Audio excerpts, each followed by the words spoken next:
Police ও বিএসএফের যৌথ অভিযানে আটক বাংলাদেশি, উদ্ধার একাধিক পরিচয়পত্র, চাঞ্চল্য রাজ্য জুড়ে।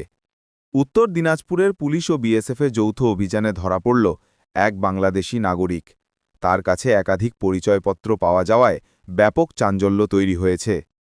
পুলিশ সূত্রে জানা গেছে, আটক ব্যক্তির কাছে বাংলাদেশি পাসপোর্টের পাশাপাশি ভারতের আধার কার্ড, ভোটার কার্ড, এমনকি ভারতীয় পাসপোর্টও রয়েছে।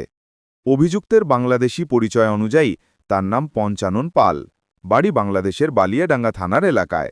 তবে ভারতে সে রূপায়ণ পাল নামে পরিচিত ছিল এবং দীর্ঘদিন দিল্লির গুরগাঁওয়ের একটি বেসরকারি সংস্থায় কাজ করত। শুক্রবার তাকে গ্রেপ্তার করা হয় পণ্ডিতপোতা ২ গ্রাম পঞ্চায়েতের রাজাভিটা এলাকায় তার এক আত্মীয়ের বাড়ি থেকে।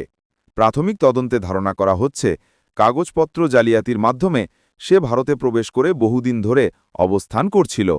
ইসলামপুর থানার পুলিশ ও বিএসএফ গোটা ঘটনা তদন্ত শুরু করেছে। কিভাবে এক বিদেশি নাগরিক একাধিক ভারতীয় নথি সংগ্রহ করল, কারা তাকে সহযোগিতা করল, তার খোঁজে নেমেছেন তদন্তকারীরা।